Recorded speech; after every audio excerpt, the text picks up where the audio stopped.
We were young and soldiers called to dedicate our lives in the name of God and country. Do what's just for us, go do what's right. A hot band of brothers waiting on our chance to add one more page unto the victory dance. Here am I, Lord, send me, send me. Victory lies in the spirit of the lives of the men who died for me. Then I heard the voice of the Lord saying, "Whom shall I send? And who will go for us?" And I said, "Here am I. Send me."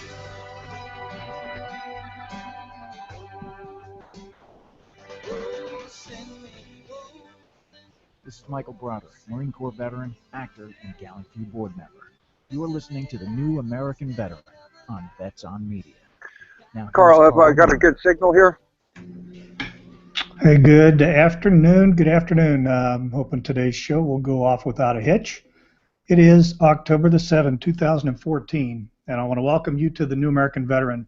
TNAV is a broadcast of Gallant Few Inc., a 501c3 nonprofit. Our mission is to prevent veteran isolation by connecting new veterans with hometown veteran mentors, thereby facilitating a peaceful and successful transition from military service to a civilian life filled with hope and purpose. Our goal is to connect every new veteran with a hometown veteran mentor, and we do this by creating and supporting a nationwide network of successfully transitioned veterans that engage locally with new veterans with the same military background, now themselves going through their own transition. We believe this will prevent veteran unemployment, homelessness, and suicide. And I got to say, I got to apologize for that little frog in my throat there. I'll blame it on allergy season if that makes any sense for those of you that suffer from allergies.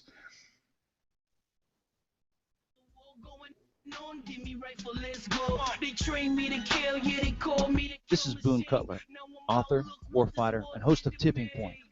I want to talk to you for a minute, just 1 minute, and take the time to listen to what I'm saying. The American warfighter today commits suicide at a rate of 18 per day. That's 1 every 80 minutes. Carl, you can hear me? Finish eating dinner this evening, a warfighter will have committed suicide. This is a tragedy. We're losing the greatest of this generation every day at an alarming rate. Currently on active duty, a warfighter commits suicide 1 every 36 hours. But there are ways to help, and you should help. You should help right now by contacting gallantview.org and find out how you can contribute and help stop, even eliminate, the warfighter suicide rate. This is a tragedy, and you can help right now by contacting gallantview.org. Do it now. Make it happen. All the way.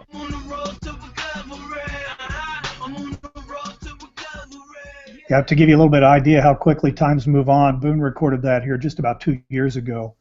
And now the VA says it's 22 veterans a day that commit suicide. So it is, in the space of the broadcast of this show, another veteran will take their own life. It's a very sobering statistic, and it's one that every community in this country needs to focus their attention on.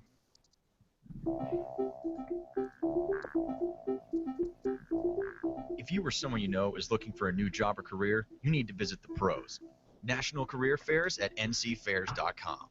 National Career Fairs hosts over 300 career fairs a year nationwide. The events are free and give you the perfect chance to meet some of the top employers in your area face-to-face. To find the nearest career fair to you, visit ncfairs.com. Again, that's ncfairs.com. What are you waiting for? I'm very proud that TNAV is hosted by vetsonmedia.com and their network. And that last spot was an example of the power of that network now as they're starting to push down to the shows that they host, and they are very, very gracious in allowing this nonprofit to participate in their network. Then we want to be able to help them out by also providing time that we can run ads for their customers, and that's an example of one of them. If you would like to learn more information about how you can reach this audience, which is a very, very targeted military audience please drop me an email or give me a call. And if you go to gallantfew.org, top right corner, you're going to find both my mobile phone and my email address, or at least a way to click and send me an email.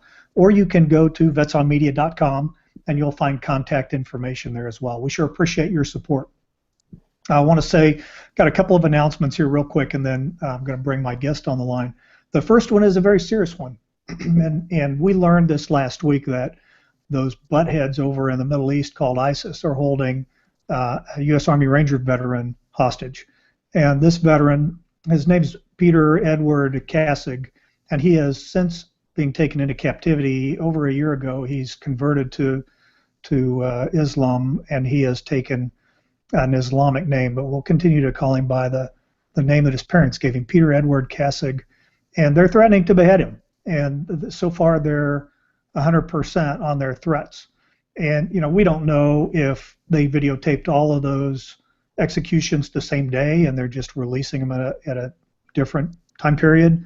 We sure hope not. We hope he's still alive. And I'll tell you what, I hope there are some friends of mine that are riding in dark helicopters that have some state-of-the-art equipment and state-of-the-art intelligence, and they're bearing down on those guys that are making those threats. When you have somebody that commits their life to making other people's existences better, when this person volunteers to go to Syria, after he made it through Ranger training, he had, I understand there was a medical issue that resulted in him shortly thereafter being discharged, but he wanted to serve.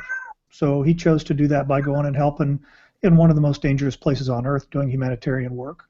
And then he gets kidnapped and held for a year, and the threat of beheading on a national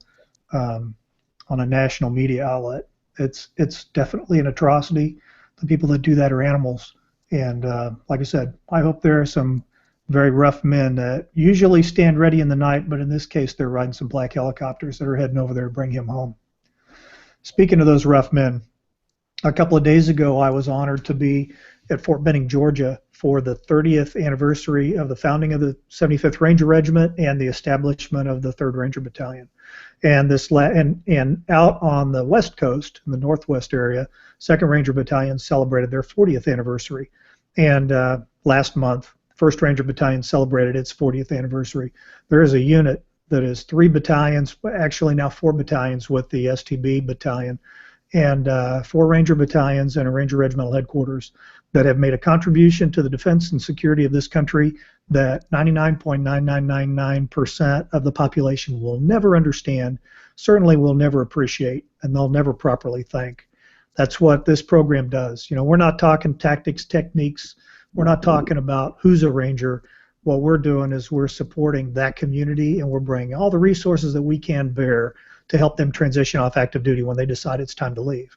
And just as in 1974, General Creighton Abrams' charter formed the 1st and 2nd Ranger Battalions, which then remolded the Army, by our focus first on Rangers in transition, we're going to remold the transition process for every veteran from every branch of the service. We're already going strong in Army communities outside of the Ranger Battalion, the Ranger Regiment. We're also going strong in the Marine Special Operations and the Marine Ground Infantry combat veteran community. We're making some headway in the Air Force and the Navy, but nature of the beast, the toughest transition is going to be those that are at the pointy end of that spear, and those are mostly Army and Marine Corps. So we hope to continue to live that legacy of Ranger and that motto of Rangers lead the way and sua sponte, which means of their own accord in Latin, and bring that transition success to the rest of the big Army. But today is not my day to talk about all of that. So I do want to say it was an absolute honor to be among, you turn around at that 30th anniversary opening ceremony, Chief of Staff of the Army is General Odierno is doing remarks. General Votel, who just picked up his 4th star and has replaced Admiral McRaven as the U.S. Special Operations Commanding General, and as a personal friend of mine, got to see him, got to talk to the Ranger Regimental Commander, got to talk to more members of the Ranger Hall of Fame than I could possibly even shake a stick at. And I want to show this off real quick because this was a gift to me. If you can make that out, it says Merrill's Marauders on there, World War II. And this was given to me by original Merrill's Marauder Vincent Malillo. and he wanted to recognize the work that Gallant Few has done on the behalf of Rangers, of which Merrill's Marauders is one of the legacy units, and for the bigger Army as a whole. Vincent Leo is an outstanding, fantastic man, and we're glad that at 90, excuse me, I believe 92 years of old, he is still going strong. So Vincent, you hang in there, and I look forward to seeing you at the next Ranger event. Okay, next, I have two more announcements, and this one is the Iraq and Afghanistan Veteran Association, IAVA, has issued a voter guide checklist. And this was a little educational to me when I looked at this earlier because it has 6 questions. And it says these are questions that you need to ask anyone, doesn't matter which party they're from, but before you decide who you're going to vote for, you need to know how they stand on these issues. Well, when I looked at these issues, I realized that I don't know in detail what these issues are. So I'm going to tell you what they say, and then I'm going to, after I get done with this broadcast and some other things that I have going on today, today's Veteran Climbing Day, by the way, here in the Dallas-Fort Worth area, then tomorrow I'm going to be digging these things up and educating myself, and then perhaps I'll do another broadcast on this. The first one is, will you support the Clay Hunt Suicide Prevention for American Veterans Act? Now, Clay Hunt was a Marine Corps veteran and one of the initial founders or volunteers with Team Rubicon, who was a poster boy for how he overcame post-traumatic stress. Yet, a couple of years after he left active duty, he killed himself. Stunned everyone that was around him. You know, I talked with Command Sergeant Major Jeff Mellinger, retired Command Sergeant Major Mellinger, at the Ranger reunion 30th anniversary celebration this last week, and he told me that over the last 12 months, 6 of his personal friends have committed suicide. Now, these are mostly special operations veterans who have retired, who have been off active duty for a while, and who he has spoken with, in some of them within 30 days, and yet they still committed suicide. It is an absolute mystery, and we're trying to figure out why that is going on. So I want to know, what is the Clay Hunt Suicide Prevention for American Veterans Act? The second one is, will you support the 21st Century Veterans Benefits Delivery Act? Now, again, I don't know what that is, so I got to go find out what that is. Before I'm going to vote for somebody that supports it, I need to know what that is myself. Will you support legislation to address the current shortcomings in female veteran health care at the VA? Absolutely. I believe that we need to have legislation to address those current shortcomings, so I'd be interested in their stand on that. Will you support the Helping Veterans Exposed to Toxic Chemicals Act, the burn pit? And again, I don't know the details in it, but what is that, and where does your wannabe congressman, senator, whoever stand on that? Will you support legislation to close the 90-10 loophole for the GI Bill? And will you support legislation to translate military skills into equivalent certifications? So there's 6 items there that I'm going to educate myself on. I'm going to be writing and blogging about those, probably do another show about this maybe next week. And you find out what those are as well, and find out where your supposed elected officials stand on it.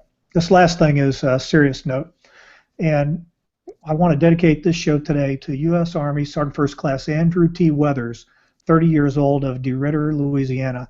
Sergeant First Class Weathers died September 30th at Landstuhl Regional Medical, sustained when the enemy attacked his unit with small arms fire September 28th in Helmand Province, Afghanistan. He was assigned to 2nd Battalion 7th Special Forces Group, Airborne, Eglin Air Force Base, Florida. And Army Times, and get this, Army Times reports an additional 8 soldiers were wounded in action last week. Doesn't mean they were all Special Forces soldiers, but 8 soldiers were wounded in action last week. You don't hear about those soldiers.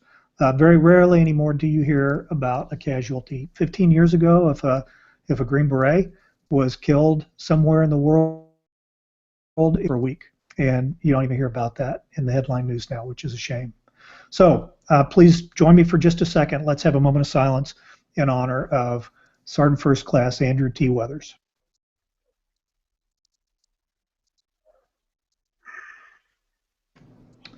All right, now it gives me great pleasure to bring on to the show today Jonathan Sellers. Jonathan, I see your face down there. Are you with us? I'm with us. Can we hear me? Let's see if we get some sound out of you. I don't hear anything yet. Oh, goodness. Okay.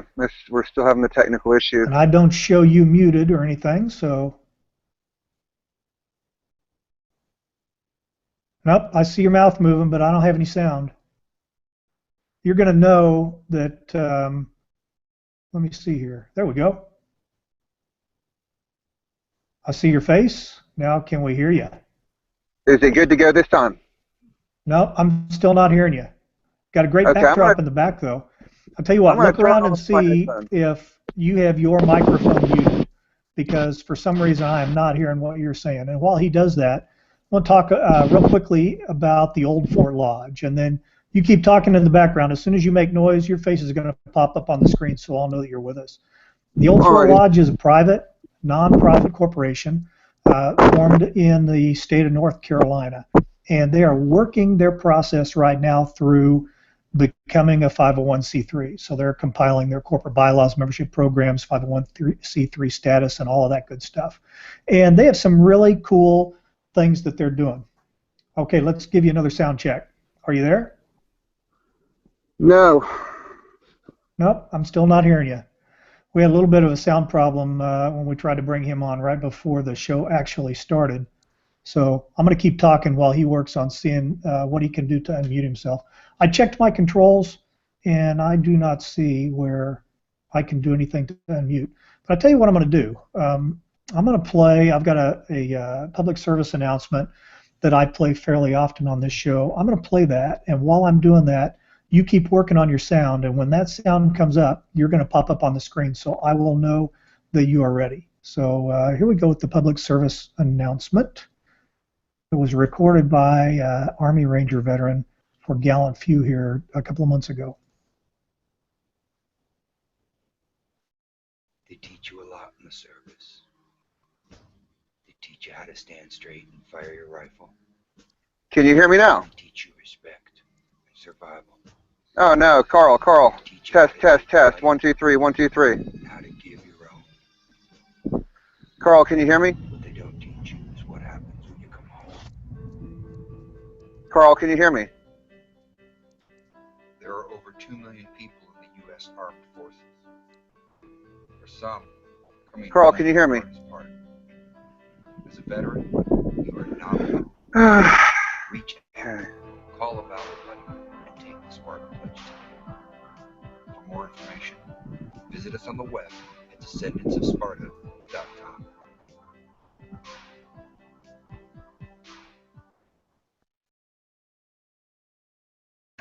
I am back here. I saw your camera flip around, so I know you're working some of the controls, but I'm still not getting any sound from you. So I'm wondering, there's got to be some setting on your end where you're muted. And what I'll get to do when I upload this broadcast, all of this dead time is going to get cut out. So nobody except anybody who's listening live right now is going to know that this happened. Still nothing. You want to drop off the line and try and come back on? If you want to, you can try and call my mobile phone. We can try and figure it out from there. You want to do that?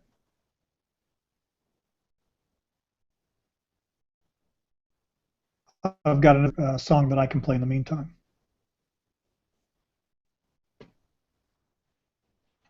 All right, so I don't know if I have anybody out there that's listening live right now. If I do, I sure apologize. But enjoy Madison Rising for a moment.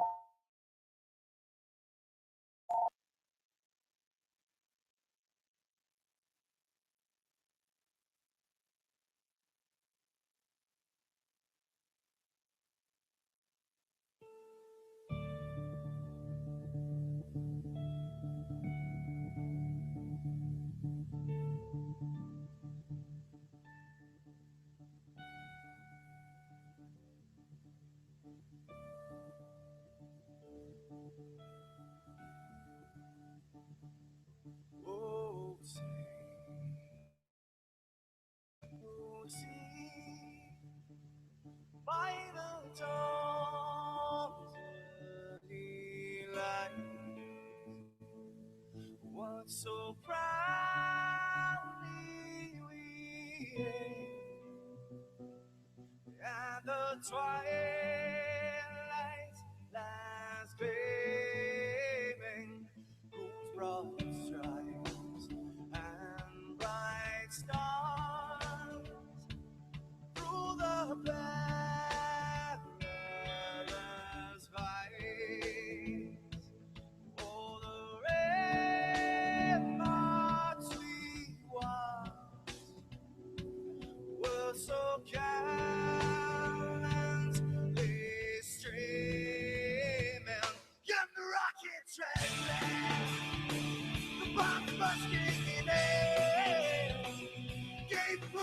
the night that our flag was still there.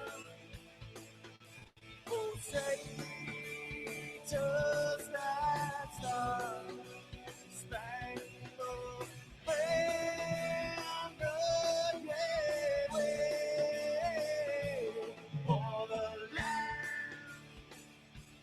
under the frame? Get the home of the brave.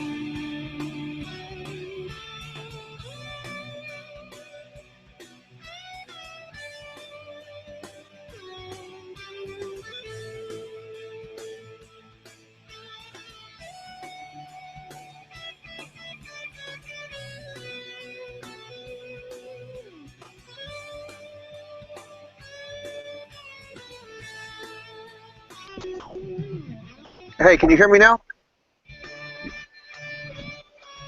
You can hear me? You got audio? You're good.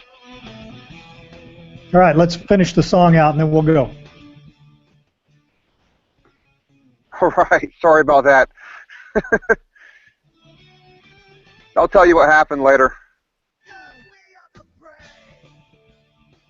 Yes, we are the brave. We'll fight you in the name of Had to adapt and overcome. Yeah, I'm playing a song right now, so just stand by. Roger. that flag is still there. It's our future to save. Land of the brave. Oh, say, does that star-spangled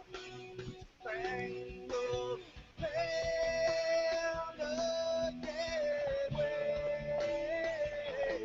for the land under the brave? The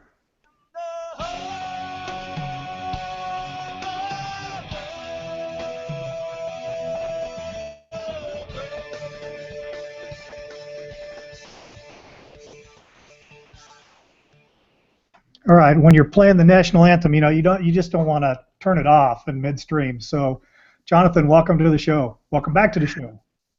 Thanks, Carl. Good to be here. All right, good deal. Got you loud and clear. Well, let's just jump right in. Let's talk about your military service. What did you do when you were in the military, and how long ago did you get out? Well, okay, so I was in the military stationed at Charlie Company 375 in the 75th Ranger Regiment. I was a 240 gunner, gun team leader when I got out. So I transitioned out of the military in 1998. I started my collegiate career and went to WCU, Western Carolina University, studying business administration and pursued my degree in entrepreneurship. Also spent some time doing construction activities. On a personal level, it was very difficult to transition because it was a culture shock. I went through, I went from the special operations community into a liberal arts community, which was very mind-bending, to say the least, because of all the differences in character traits and also the differences in worldviews that the liberal arts colleges provide our young students. No, so being a non-traditional student, the liberal arts community has different worldviews than the Ranger community does? Come on. Slightly. It's nearly like looking into a mirror. Everything's backwards.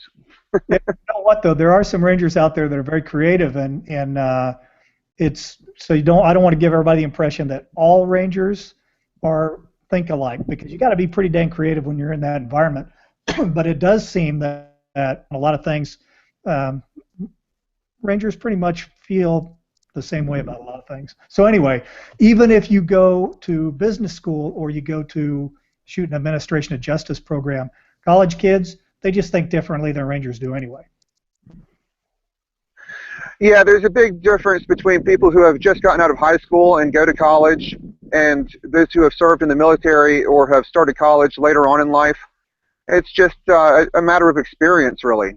So how did you get through that gap between you and them?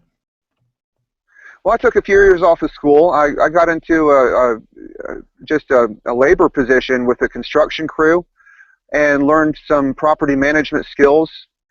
I spent my GI Bill, my Army College Fund, and also the Pell Grants that were available.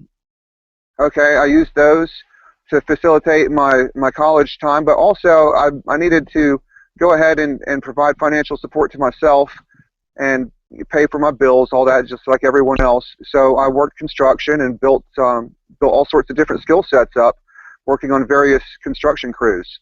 Did you go through a period where, and again, any questions you and I talked about earlier, if there's a question you don't want to answer, if I go a place that you just don't want to talk about, that's cool to just say I don't want to talk about that.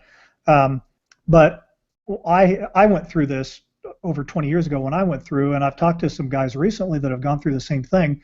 When you leave, if you haven't been promoted out of the unit, retired out of the unit, or had a catastrophic injury, so you're like a celebrity in the unit, but you leave just for personal reasons, I'm going to pursue my education, or I'm going to put my family ahead of my military career, or I screwed up and I can't stay in the unit, any of those things translates into an internal feeling of failure and shame and embarrassment, and it drives some of us away from that community, and it's a self-inflicted wound. Most guys on the inside don't feel that way about the guy that left, but the guy that left feels that way inside. Did you go through any of that? Yeah, I went through a lot of that, and a lot of different things too. It was a time for me of finding myself. In the military, you conform quite a bit to from whatever your background is, to Army, to Navy or Marines or Air Force, whatever unit you're in, you conform. Otherwise, you move on. So getting out of that that conformity into a place where I had to identify myself on an interior level and was it was a process of self-discovery, which, looking back, there were some significant struggles, but I wouldn't have changed it to make it any other way. I really feel like my personal growth is, well, there's an old saying, a mighty oak was once a little nut who just stood his ground. So I like to look at it as a process of being that little nut who stood his ground. I might have to adopt that too. It's not an original. I borrowed it as well. Yeah, very nice. Okay, so you picked up some skills now as you transitioned out, and it sounds like you almost had to do like a retrograde, because you started off going to college and you're going to move at one level, but then you ended up not wanting to do that, so you stepped back out and went into something where you got more ground level, blue collar, if you will, and started getting dirty and learning the business from that end up. Is that accurate? That's true. I got out of the classroom environment, and I got away from the paper pushers and the desk jockeys for a little while.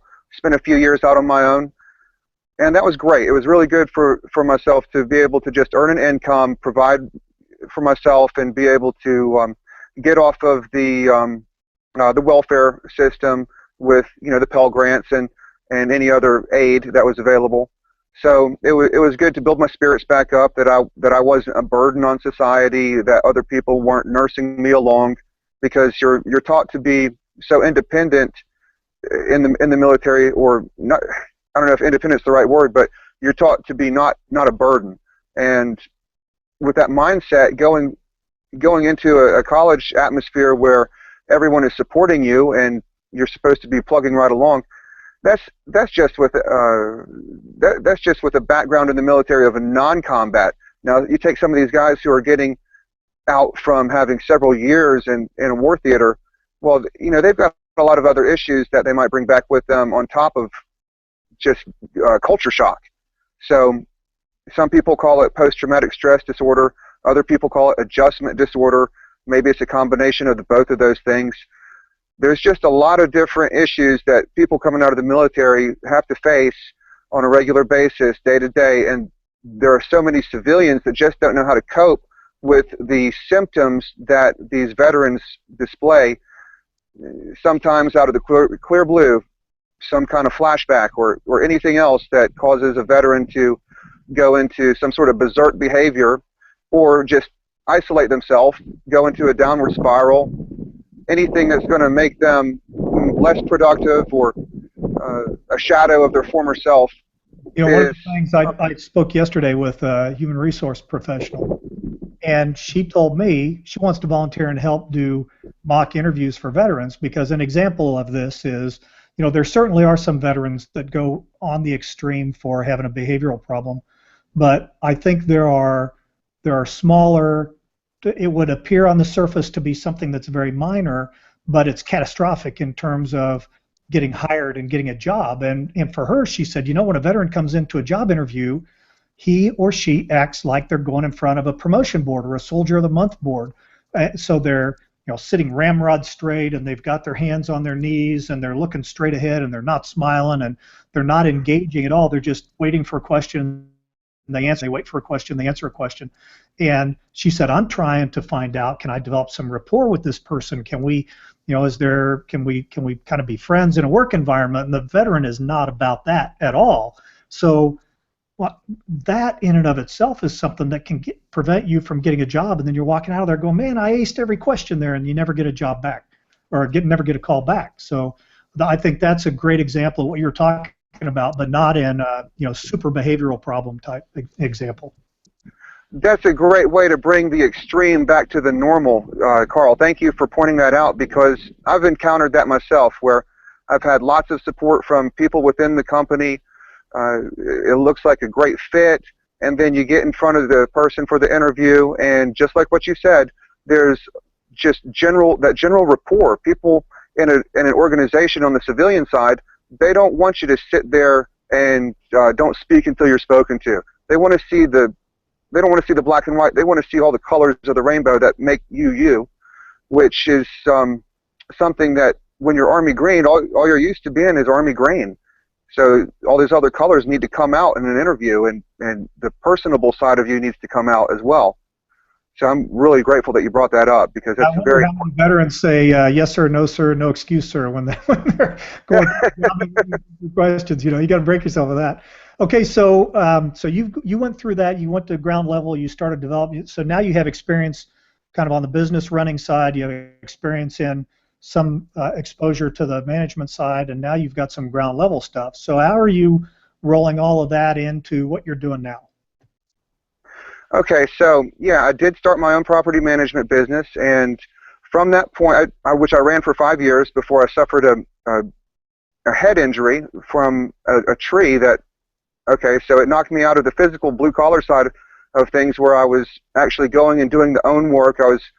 I was going out into the community and lining up my own customers and turning them into clients, developing a great rapport and reputation within the community, which was great. That's super. But sometimes it happens. The unforeseen will take you out off your game, and you've got to just adapt and overcome. So that's what I did.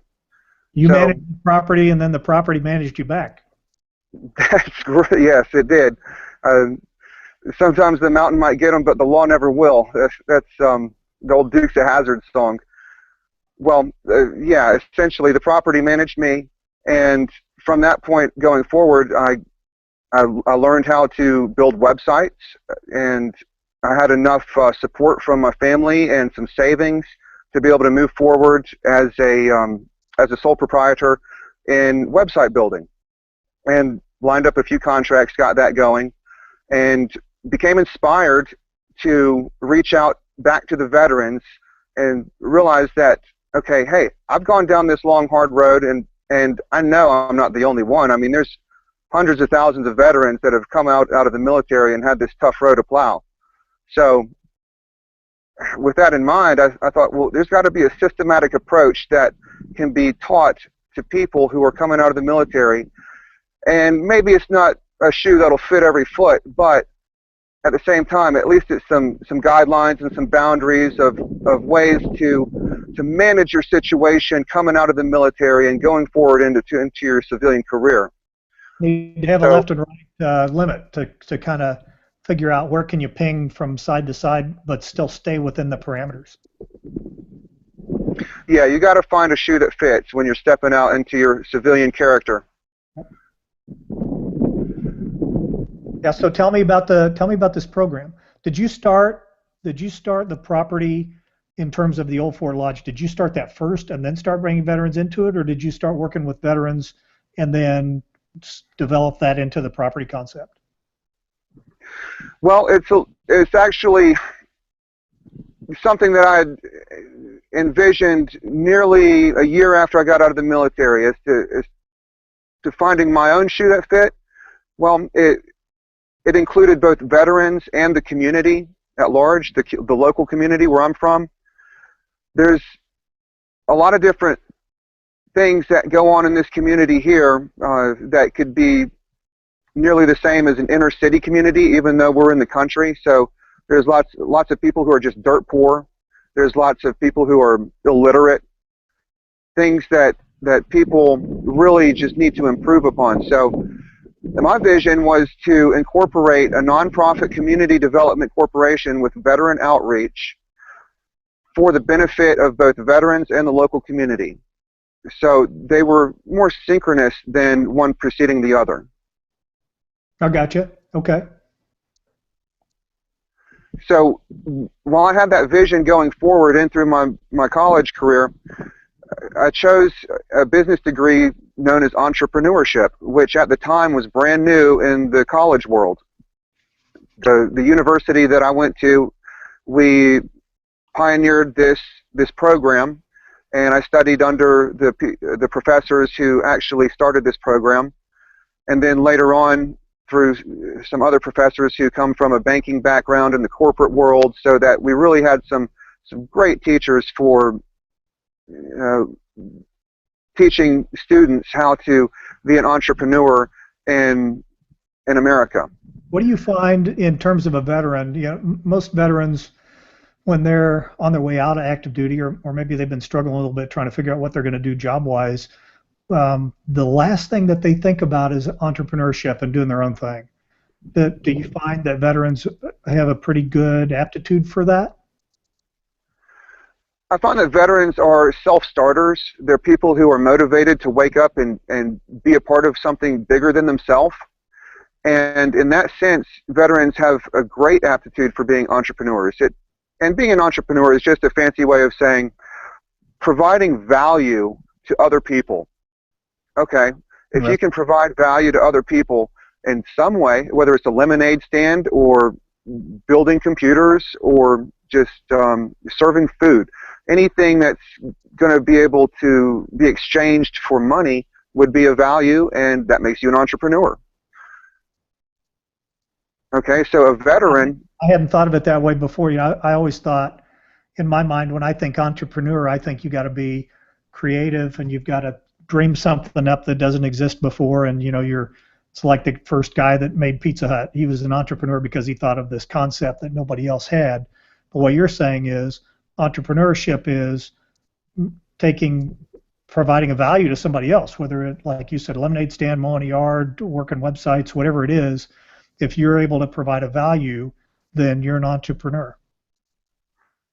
Exactly, and it's really the only place it gets complicated is where your activity meets government regulations, tax codes, things that require specialists of a white-collar nature to help you along the way. Those types of things can make things very complicated for an entrepreneur. But the concept of what you want to do, the production side of what you want to do, where the blue-collar work gets done, is generally something that that a veteran is very capable of picking up very quickly, moving out of the service into a civilian role. That's a part of the entrepreneurship process, which we introduce veterans to right out of the gates. That's the first thing. So in property management, we're using veterans who are physically able to do jobs that, okay, you got to pick up a rake or operate a leaf blower, okay, maybe a nail gun and a tool belt, things that you would have to do on a house or the land around the house, are skill sets that we're going to be teaching veterans as they come out of the military and enter a civilian role. So this process could take anywhere from a few months to a year to teach a veteran a skill set that they could go anywhere USA and get a job working for someone else. That way they don't have to worry about the white collar side of things, from administration, sales and marketing, things that really take more skill and a little bit more finesse to accomplish. if a veteran does want to go on to a white-collar side, we can provide the entrepreneurial training as well so that they can start their own business and be their own boss, make their own hours, but also be responsible for the success and failure of the total project. So it's a double-edged sword when you're taking on that role as well. Well, and there's nothing to say that you can't try one, and then if you really don't fit well there, try the other one. And That's right. I've known some folks that have started off getting their hands dirty in the construction world, and then they've gone on to run their own company in the construction world, and then they kind of, after a while, they just didn't want to deal with the things that come along with whether it's government regulation or whether they had too many people that they didn't like having to manage all of that, whatever it was, but then they stepped back and became their own single owner operator again. So I don't think you have to get stuck in one, but certainly having an understanding of the other side makes you much more valuable in the role that you play, regardless of which side of the collar you're on. I agree 100%. A person who is trained up to do one certain task and that task alone is unflexible. They're very rigid in their mindset. They think that this task must be done this way, and they don't see the big picture. So when you're a part of any organization, whether it's a high-tech company or the Pizza Hut that you mentioned earlier, you've got to see the big picture to become more valuable to upper management. They'll see that you see the big picture and look at you as a promotable person. So when we were talking earlier, I'm looking down at my notes here, you were talking about a couple of different areas that you're involved in. But the first one, let's talk on the transitional skills.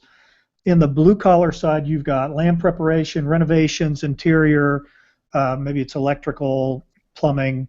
All of that falls into the blue-collar side. And then on the white-collar side, the administrative, the sales and marketing, the how to build a business kind of from the ground up.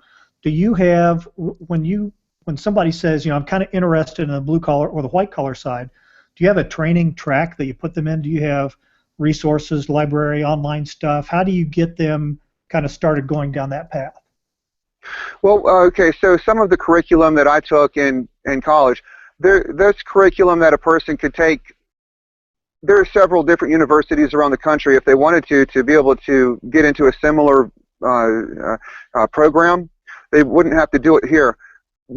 Our entrepreneurial program is specific to the property management skill sets that they would be learning on the blue-collar side.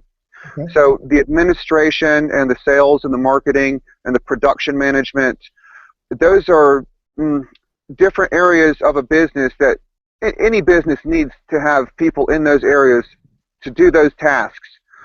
Because if they're not done, then what happens are, okay, a project is it takes too long, or a customer who was waiting on you to fulfill something, they fall through the cracks and you move on to the next one. So there's a team that needs to be in place, or you have to really be wired tight to accomplish all those tasks yourself and not have any distractions in life so that you can focus exclusively on your business.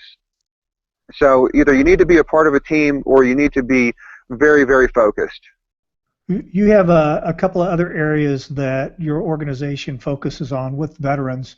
And one of them, I'm looking back through the information that you sent me before, even before they're a veteran, you do some education on recruits about different units in SOCOM so they can make better decisions about how to relist, how to enlist. Can you talk a little bit about what that is? Yeah, essentially this part, what you just touched on right there, leads into the cinematography where veterans can talk about their experience in the military. They can share with people who are looking at the website about their different jobs, the different things that they did, their war stories, their barrack stories, the times that they messed up, the times that they had successes, the relationships that they had with the other people that they served in uniform with.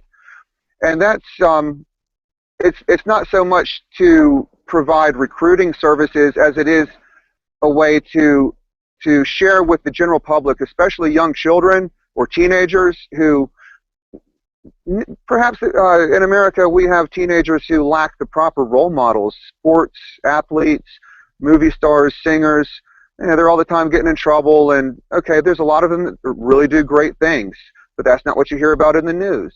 You always hear about the ones that are messing up. So veterans, while they're not perfect either, make great role models, and especially when you can capture the good things that are interesting to younger people, especially people who maybe they don't fit in 100% and they're not on a perfect track for success.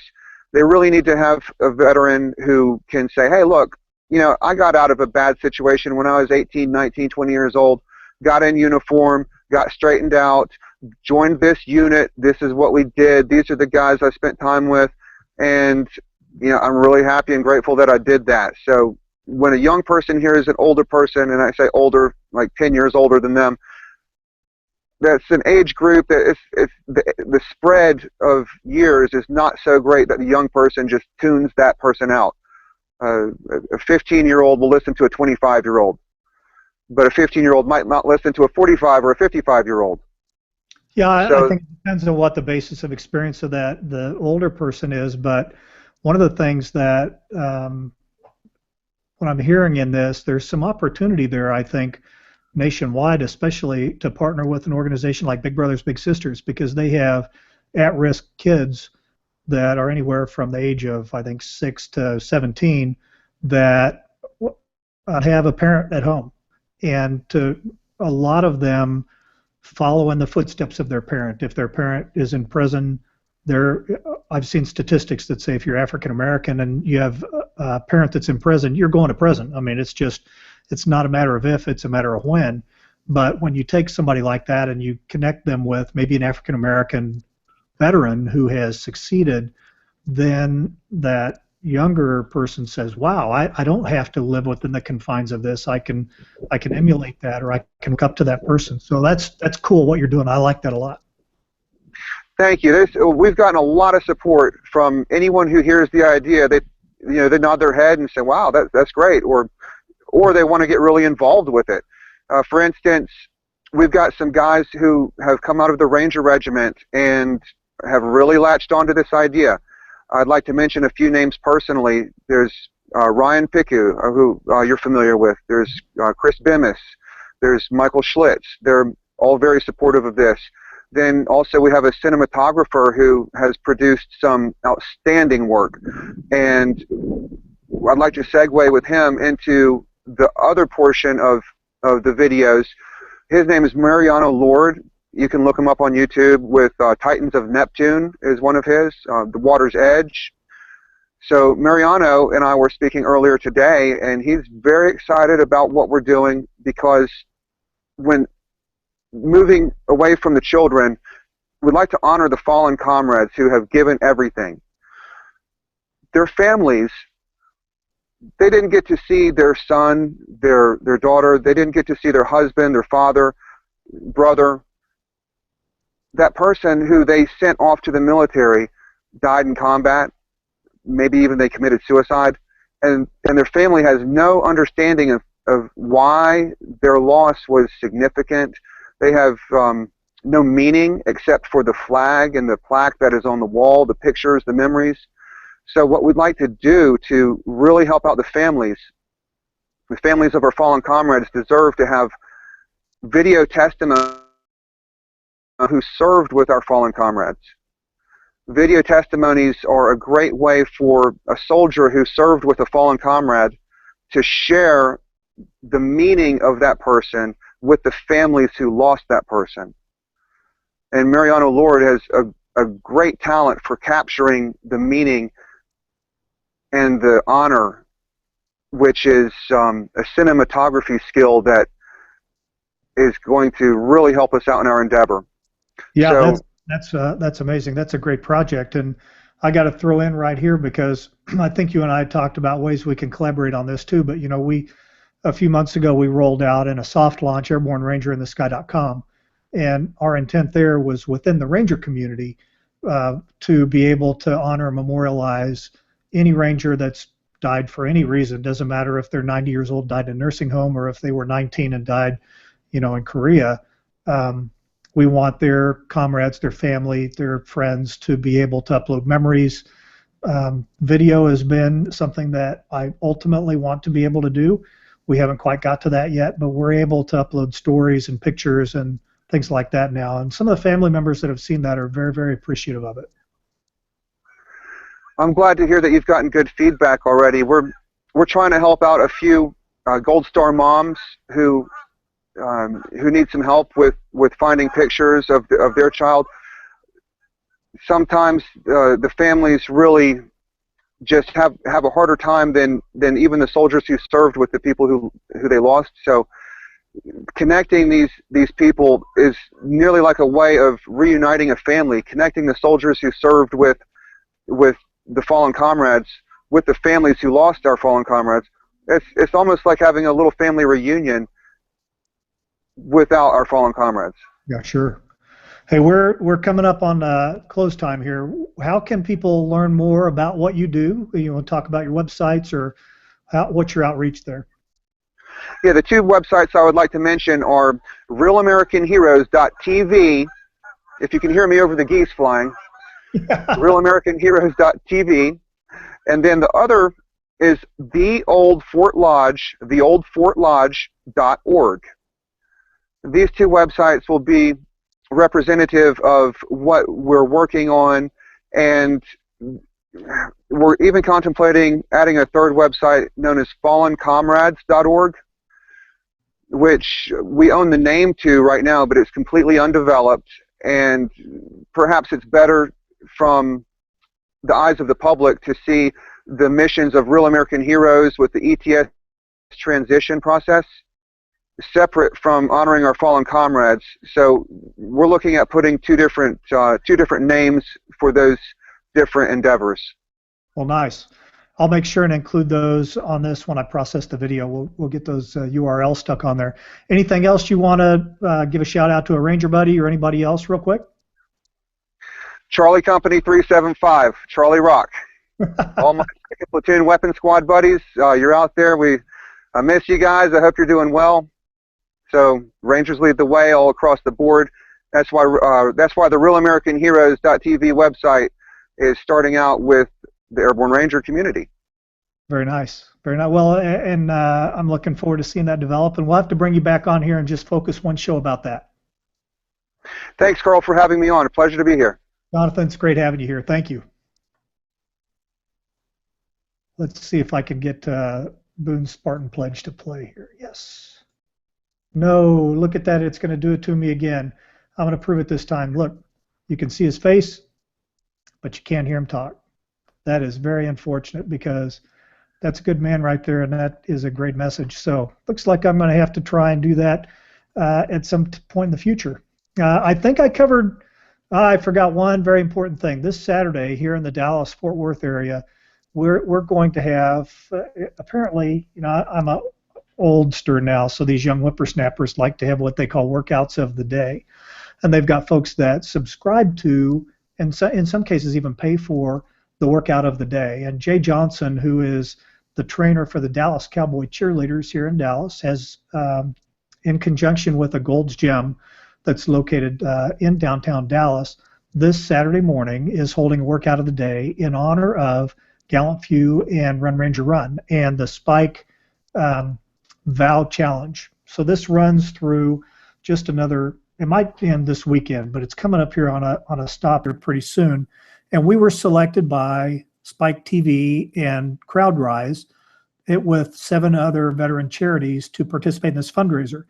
And we have to walk kind of a fine line because we push a lot of information out during Run Ranger Run. And I know that we have a core of folks that donate to us, and I don't want to continually over and over again go back to the exact same people and ask for money. But when we start moving into things like the Vow Challenge and getting exposure to Jay Johnson and some of the other communities, you know, we had a good event last year in Run Ranger Run, but we only involved about 2,000, maybe 2,500 people nationwide, and that's nothing. The goals that we have, the plans that we have to help every veteran from every branch of the service have the opportunity to connect hometown and get the resources that a mentoring organization can provide. It's going to require a lot of resources. It's going to require a lot of folks that are focused solely on making this happen. And it's going to take exposing Ranger Run to maybe 1,000 times 1,000 people. We can get 1 million people that are involved in this. The number one primary mission of Run Ranger Run is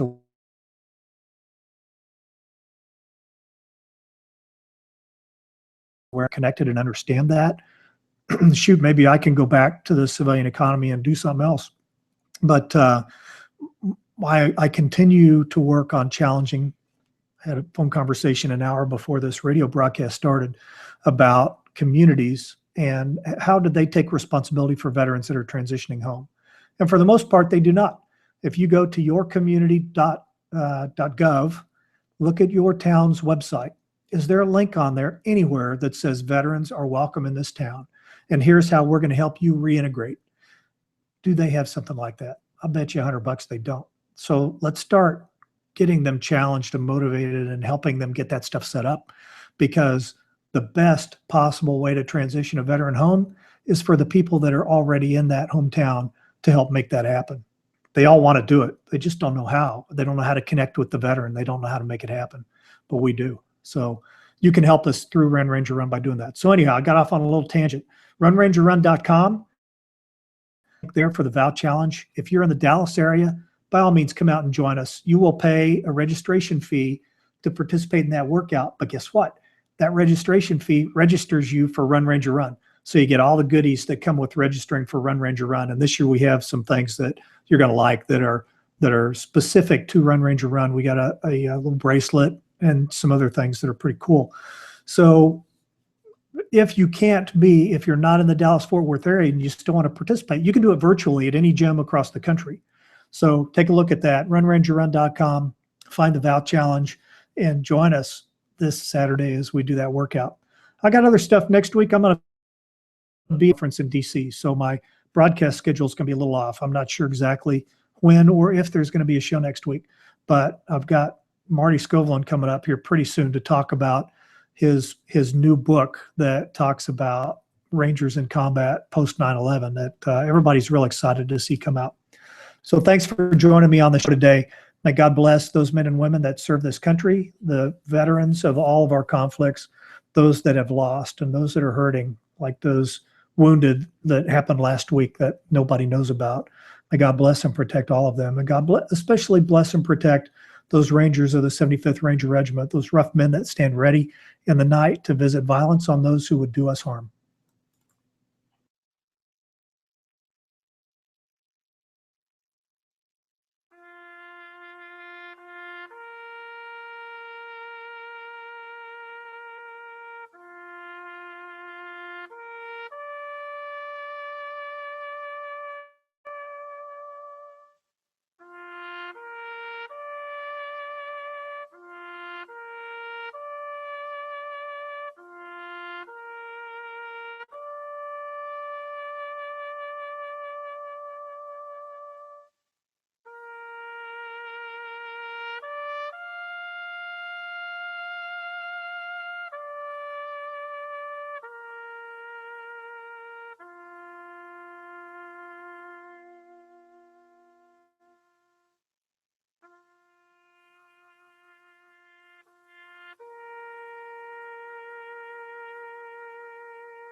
That beautiful rendition of Taps is a public domain recording created by a soldier or employee of the United States Army and as such is not eligible for copyright protection in the United States. Kenny Thomas' song Send Me is used by permission of Kenny Thomas. All other work or recording is original work or used by permission. This has been a presentation of Gallant Fuse, the New American Veteran on the Vets on Media Global Network.